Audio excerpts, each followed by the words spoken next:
Hi, Chen Sing. We're so happy to have you. I am Bhagyashree. I'm the comms manager at ALT EFF, and it's a privilege to be interviewing you. I saw the film Feeling the Apocalypse almost thrice now. Loved it a lot. And not just me, I mean, all of my friends have also loved Feeling the Apocalypse a lot because of how anxious we've all been feeling lately. And I think the story captures the pulse of what all of us are feeling right now, and more so than ever. So I'd like to start the interview, but before that, if you could tell us about yourself to the audiences a bit, that'll be great. Thanks for saying all those things. Very it's very kind of you, and I'm sorry that it's resonating so much. Uh, so I'm Chen Sing. I'm a editor director based out of Toronto, Canada. I sort of specialize in more topics on mental health, immigration, climate change especially. So before I became a independent filmmaker, I was a video editor in Singapore for about 5 years, and I edited a lot of nonfiction. So these days I do both narrative and nonfiction short form content, but most of my background is in nonfiction editing. But these days I do both. The thing that you mentioned, that you've worked on themes around mental health, immigration, and climate change. And now what we're seeing is an escalation of crisis around immigration and the climate emergency. And there's also now news of war and devastation. So how are you yourself navigating your climate anxiety through all of this? When my first climate anxiety first became a big issue for me a couple of years ago, what I did was start making this movie, Feeling the Apocalypse. So I think that helped because while making the movie, I learned that when you're working on something, even if it's not even if you're not changing the course of multinational oil companies or anything, if you're doing something that's meaningful to you or meaningful to the person next to you, then you feel better. It really helps with relieving the anxiety you feel. Um, Even if at the same time, I'm exposing myself to all these topics all the time. So at the same time, it can also get quite overwhelming. So it's a bit of a double-edged sword, I would say. I'm making a second film about climate anxiety, so I guess you can sort of guess how I'm feeling right now. I'm also feeling really anxious about things escalating around the world, as you said. And I guess what's different in this new film that I'm working on is that I'm putting sort of myself as one of the characters in that film. I'm sort of turning the camera on myself. And with Feeling the Apocalypse, that was the original plan for me to sort of be talking to about my own feelings. But at this time, it was still very fresh, and I didn't know how to talk about really conceptualize how I was feeling in a way that I think would be helpful to other people and not just trauma dumping. So that that's why the first time was so useful to have a psychotherapist who knew his way around it so well. Yeah, especially because he grew up during the Cold War, and then he had this relationship with the 2008 financial crisis as well. So fundamentally, I think it's not just about climate change; it's about sort of how we respond to crisis. And There is a protagonist in Feeling the Apocalypse, and this guy wears a turban. Who is this guy? it's not actually a turban. It's supposed to just with his hair, but we drew everyone in the film a bit race ambiguous. But he's the psychotherapist Anderson Todd. One thing I really wish I had done in the film is sort of clarify like who he is and his job a bit more. So he's a psychotherapist that I found while working on the film. I wasn't ready to tell my own story and my own feelings directly. So I put out an open call looking for people who were interested in talking about themselves, and then I could shape their story to sort of do the job because my background is in nonfiction editing in television, and I've done that for many years, so I know how to do that really well. he actually lives in Toronto, Canada as well. That wasn't planned. That was just a coincidence. But he's a licensed psychotherapist and an assistant professor at the University of Toronto, and he specializes in cognitive science. So there's a lot of ways how his professional life and personal life are perfect for this topic. I think it's really interesting how the collaboration has sort of worked out with the animator, the artist, the sound designer, and the narrator, Anderson Todd. Can you talk a little bit more about that collaboration? I'll talk about the animator. So I made this when I was a film student. At the end of 2021, I was a third year film student. So we so it's a very sort of low paid, no low budget thing. Um, it all ran on favors and school resources, and we had to rush to finish it in 3 months. So that I'm glad you brought it up because that factored heavily in my decision to make this an animated film. Even though I had I had no experience in animation, and even my animator and my artist, my main animator and artist was a guy called Rowan Michael Rock. So Rowan also didn't actually have experience of an animated film. He had a lot of experience with art, so he did a lot of amazing own art. You can look it up on Instagram if you want. It's called his Instagram handle is Squirrel Painter. I think his art is very weird and surreal. So he had all this art experience, but he didn't have animation experience. He he had made this sort of like 1 minute um very very low technology stop motion thing as a birthday present for his partner at the time. But but but we both went in this really kind of like, oh well, we don't know what's gonna happen. And so we're both film students at same film school, and we're he was basically the other big creative leader in this project with me. He had similar views on climate as well, which is why I brought him on. So we had about 3 months to sort of get everything done, start to finish, if I'm not wrong. So September was conceptualization. I think October we've figured out what we're gonna do, and then from October to December to mid December, I think that was the length of time we had. And even the time we had in the stop motion studio was 1 day, and that's not enough for a 6 minute film. So we had to do a lot of planning. So the way we approached this film was we once we had gotten once we had selected who we were going to interview, Anderson, I don't know if I mentioned his name. Anderson Todd is the psychotherapist. So once we had the psychotherapist interview recorded, all 2 hours of it, uh, we I had to go and edit that down to 6 minutes, just the audio edit. So once I locked that down to 6 minutes, we built this like big spreadsheet, and then we started the two of us, me and Rowan, we started conceptualizing and storyboarding it together. Actually, I have I have a video clip of kind of what we were conceptualizing. So I'm gonna.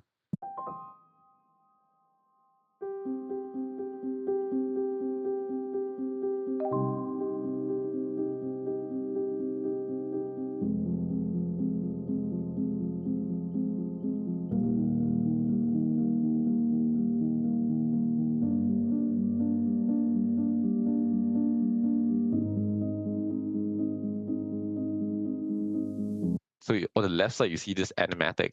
It was kind of what we built to represent what want wanted to see. So I will build this animatics of stock footage so that Rowan knew exactly what I had in my head. There we would kind of figure out the actual physical logistics of what we're gonna do. So we did real stop motion for 1 day, so that amounted to about like 1 minute, maybe 2 minutes of footage. And for the rest of the film, we kind of scan pieces of paper with Rowan's scanner at home. So we would physically cut out things like so for example in this scene we physically cut out like all these pieces of what are supposed to be garbage, and then we'll scan them in individually, and then we would sort of digitally animate them afterwards. And only a few of the shots, like this shot of the ice breaking up, that was done like for real. So this is also another shot that was done sort of for real because it was too complicated to do digitally. That's the kind of stuff we did. Some of the background art is is done by another artist. I should mention her. Her name's Ruby Davies, and she did art that was exactly in the style of Rowan, and their styles are so similar that I can't really tell them apart. Yeah, so it wasn't just him. I think halfway through he told me, yeah, we need some help because it was our first time doing this, so we didn't quite know how much work it would be. It was way more work than we thought it would be. What we shot in that one day in the animation studio it amounted to a fraction of what we needed. We had to sort of do the rest over many other days. We would go to Rowan's house and, well, we would scan individual pieces of um, animation into his scanner on top of green paper so I could key it out in Premiere Pro. And we didn't use like fancy software or anything because nobody told us that these things. We didn't use like Dragon Frame or more specific motion graphics software. We just did it on Premiere Pro. So for example, on this frame on the right, you can see we sort of individually scanned out these labels, North Atlantic, deep water, and whatever, and then I sort of moved them on top. Yeah, I think the hands we also did these like after the fact. We animated the we animated the confetti and like the embers in the scene in the studio on the day off, but but some of the other elements like the hand and the background of the birthday party here in the scene. So it was really a mix of things we did on the day and all this work that we did after because we only had one day in the studio because we were students and there were all these restrictions imposed on us. But um, I think even our crayon art style, our art style in crayon was also born out of this practical need for getting materials that we already had access to. Partially because Rowan already had a lot of crayons lying around, and we didn't need to spend a lot more on crayons to get him the art materials that he needed. He he had experience working with crayon, and part of our original concept was that we would start with a crayon art style to portray sort of his innocence growing up, and then as the main character learned about climate change, the art style will become more serious. But in the end, we stuck with crayons all the way through. Because I'm glad we did because it gives the film a consistency, and I like the childlike innocent texture contrasted with like very serious nature of climate change. Yeah, it also makes it very approachable. And it's also the subjects is so heavy that this gives a sense of lightness to the film because you spoke about how you guys tried to make the most out of whatever resources you had at the time. I'd also like to ask you that as a young filmmaker, um, even within that, how did you arrange for funds for the film? And what are the options out there for new filmmakers and any tips or stories that you have that you can share? Feeling the Apocalypse, it was a student film, so I think it's not really it's kind of a special case. So in a student film, we, at least according to sort of like the way things were being done here, we didn't pay anyone because it's a student film. We did super low budget with school resources and favors. So there were certain things that we didn't pay for, and we kind of just, it wasn't just the cost of labor that we skipped over, but it was also the cost of archival materials. And I don't know what the true cost of that would have been. I still don't know. We're trying to figure that out now for my new film. But basically, when you go to all these photographs, because I wanted to be very specific in the kinds of archival and photographs I wanted to use in my film. So I had to do all this research and sort of reach out to the photographer or the owners of these materials and ask them for permission, and they needed to sign a legal document, so giving me the rights that I needed to put it in my film and play my film after. And I I didn't have to pay anyone, but I think if there was a quote unquote real independent film, I would probably have to pay something. Now that I'm out of school, like I said, things are different. I think properly budgeted. A film like this, like Feeling Apocalypse, I'd do it for maybe somewhere between 30 to 50,000 Canadian dollars. Properly budgeted if I pay everyone properly. Because animation's really labor intensive, and with Feeling Apocalypse, I absorbed a lot of the labor of it. So I did some animation on it. I did all the research on it. I did all the marketing on it. I did the editing on it. So in the real world, when you if especially if you have a real job and you can't sort of like just do everything by yourself, you got to pay people for their time, or you got to pay yourself for your time. Um, and once you add that all up, there's a chunk of money that you fundraise. So um, I guess maybe I'll talk about my second film a bit, because that's I'm making that outside of school, and I do have to find funding for that. But in Canada, my options are kind of government funding, broadcast funding from broadcasters, which uh, private investors, and nonprofit organizations. So government funding, I think it's very country specific, maybe even quite city or province specific. So you go to these arts councils and you sort of submit this application in the exact format that you want, and maybe you get the money. Um, and with broadcasters, there's a few broadcasters that do short films. Um, Private investors is um, basically talking to rich people and like businesses and things like that. I'm still trying to figure that out. And non-profit organizations, uh, uh, some organizations that non-profit organizations also receive funding from the government, but they also give funding out through other ways. And so I already gotten some money for my current short film, um, and that's through an Asian film festival here in Toronto, because they held a pitch competition. But all these things they're very low, very geography specific, I think, because part of the reason why I moved to Canada was there weren't a lot of these opportunities back in Singapore, and in Canada there's a lot more sources of money.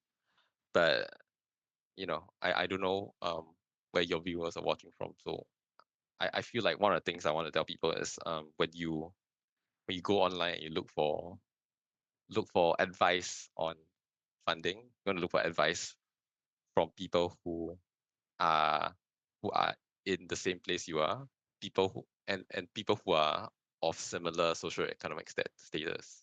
Also, That's like true. people who are dealing with the same economic challenges you are. Yeah. Because sometimes you go online and then there's a lot of no privileged people, and I count myself privileged as well, who have a lot of time to work on to get things done for free, because they don't need to get a job, or they live with their parents or something, or they can just ask for money from people that they already know, or their dad gives them a loan or something like that. And not everyone has access to those sorts of resources, and not everyone has access to that sort of time. If you're a parent or something, it's very different calculation to be working on a film in your spare time. But when you go online, it feels like the discourse is sort of dominated by Americans. But yeah, um, so maybe it's useful to talk about another. There was another short film I had, where um, oh, I I kind of reached out to one of my friends. So this short film was about urban gardening. It was about gardening in very urban spaces, and one of my friends happened to be a urban designer, and this was a friend I didn't know super well. I only know him. Only knew him through video games. I played video games with him. It turned out he also ran a nonprofit that was Wow. about sort of like revitalizing urban spaces to be more green and more I can't remember, more green and more friendly towards people who have mobility problems. Yeah. And he was really interested in my film. And after we talked, he ended up offering me some money for my film. In the end, Yeah. I didn't do that film, but I I, I bring this story up because I think it's good to know people sort of outside of just filmmakers. I think that's a thing that some new filmmakers sort of run into. They sort of like just talk to other filmmakers. You want to talk to people outside of that, talk to experts, talk to people who the films that you're working on will be for. Because Yeah.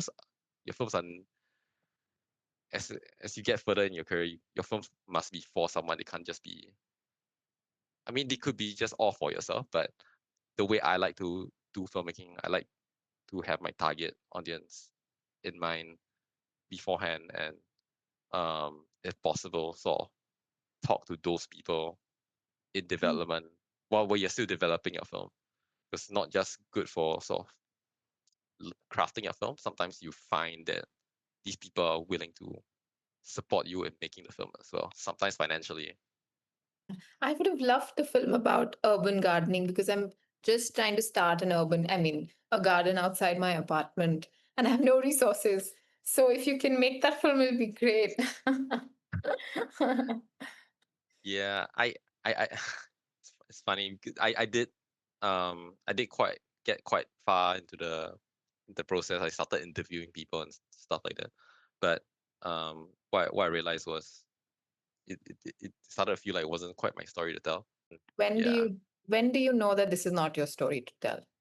you get a feeling. I think sometimes you get a bad feeling and you have to examine it and sort of be honest with yourself whether you are just getting anxious about the the regular perils of filmmaking or if you are maybe doing something you shouldn't be doing. With feeling just to bring it back to feeling apocalypse for a second, like with feeling apocalypse, there was some points where I was going to sort of visit all these other viewpoints in the film and sort of cram them all in together.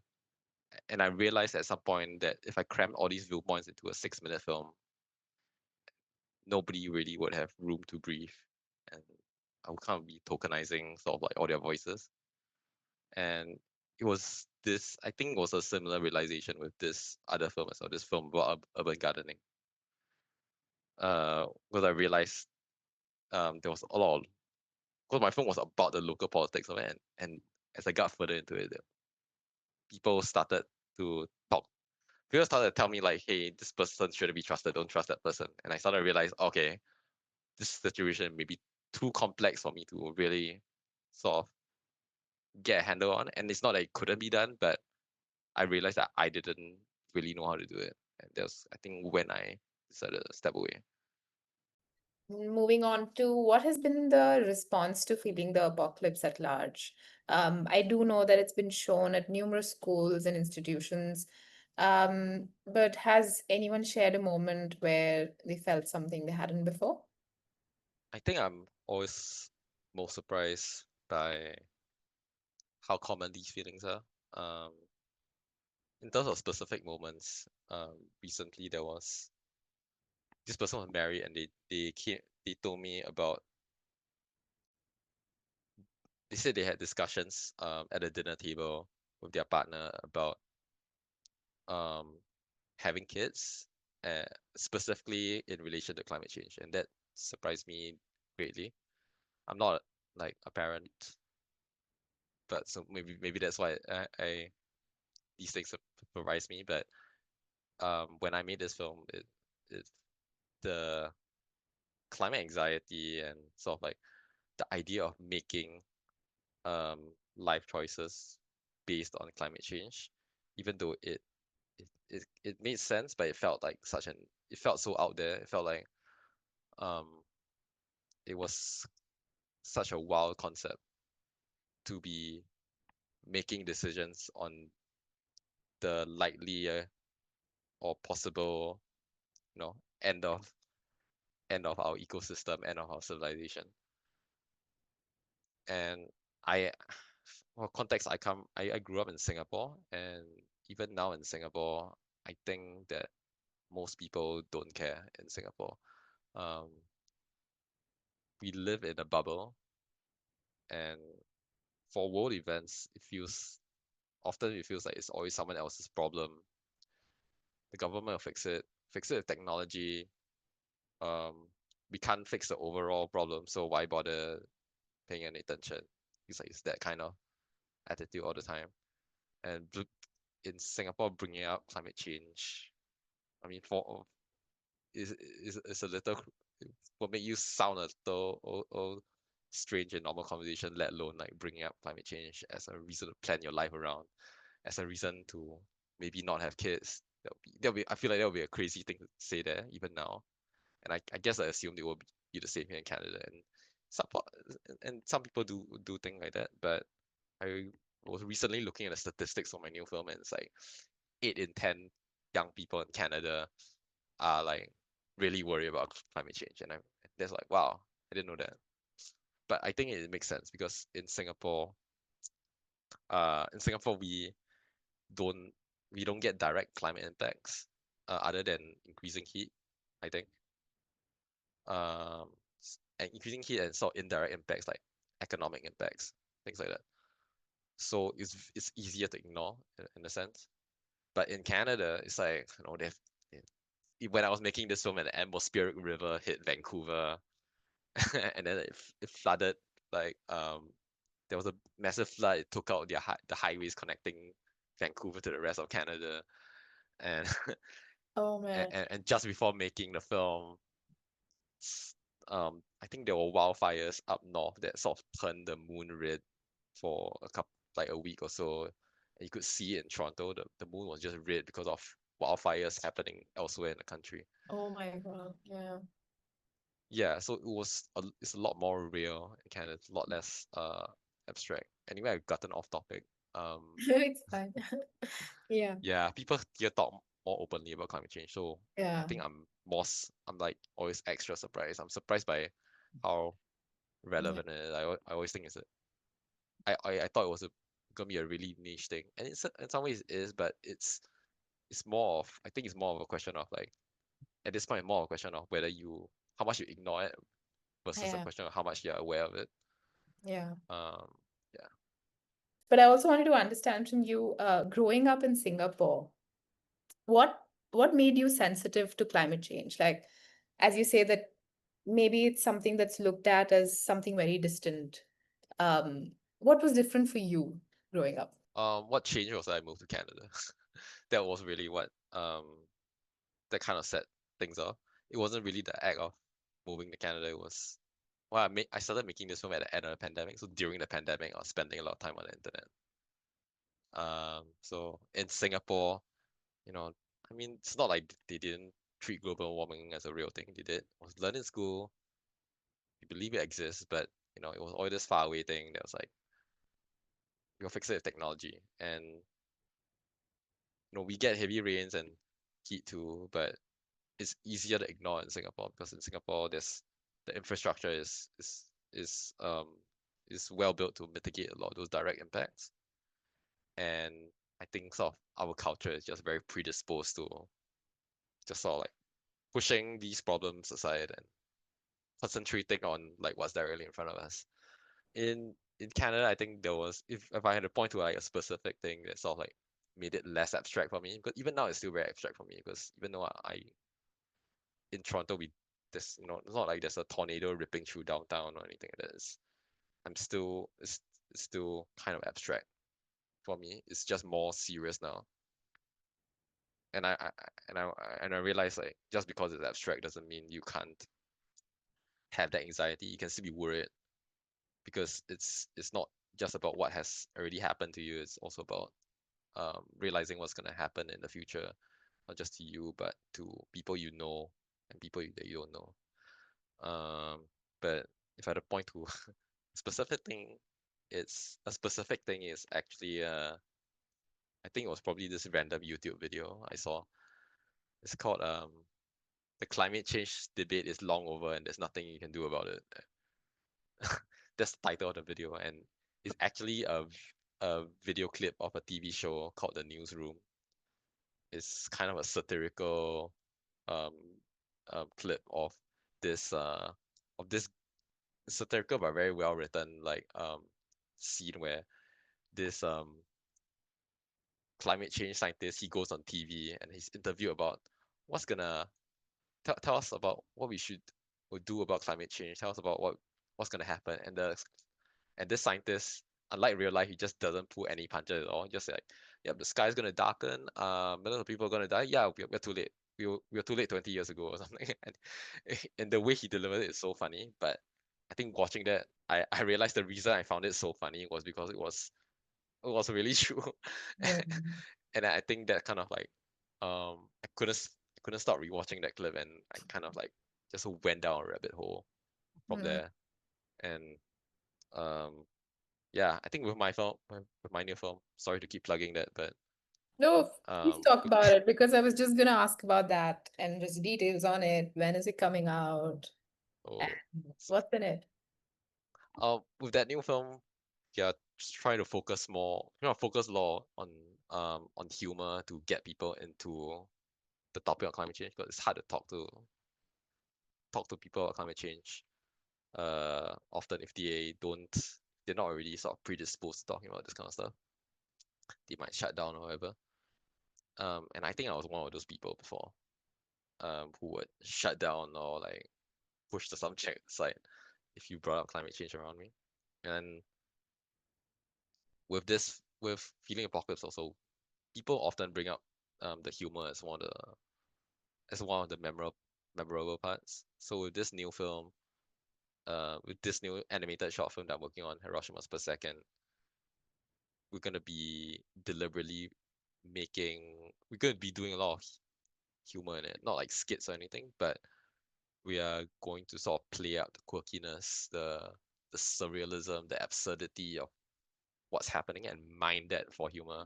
Same way that this video clip that originally inspired me did, just lean into absurdist humor. Because that's a way that I feel like that's a way that we can be true to the situation, but also like make things more approachable. And actually, at Old Tef also we try to do it where we try to keep a playful tone. Um, but especially our programming team, the films that they watch and the overwhelm that it causes them, and yet keeping a playful tone where we can deliver our message with some humor. I think that's what we also strive for. And it's not easy. It's not easy sticking to humor at times because there are times when you're just like, okay, this I don't know how to make it funny. I mean, yeah, it's you're just like, okay, this is depressing. But to find humor within that, I think it's fantastic to be able to do it. Yeah, I agree. It's it's challenging, but it's necessary Yeah. because I mean these this maybe dystopian future that we have, it's still you know it's still a future that we or the people younger than us will have to live in, and it's still a life that will have to be meaningful. So Yeah. I don't know where I'm going with this, but like we have to be able to make jokes about it Yeah. because it's just a part of life now. It's Yeah. not no longer just for a lot of people. It's no longer just theoretical. It's Yeah. real, and because it's a part of life, I think we should be able to make jokes about it. Mm. Yeah. And feeling the apocalypse also ends on a brilliant note. And people will be able to see the film in India in 10 cities on the 20th of June and Goa in 22nd June. So they'll be able to know what the end message is in the film, which I will not spoil, but it's something which is definitely worth tuning in for. So on that note, thank you so much, Chen Sing. Thank you so much for giving us time. It was wonderful to talk to you. And I hope that the next film that's coming out um, is also met with like great response, and hope to see that film soon. Thank you. That film was called Hiroshima's Per Second. Yeah, because it comes from this funny statistic that the oceans are heating up at a rate of that's equivalent to the energy released by 16 Hiroshima atomic bombs per second. Boom. Yeah. Mhm. So that film is kind of about teaching people how to feel about those statistics, those fun statistics. Woo. Thank you so much for giving us time. Have a great Thank day. you. Okay. You too.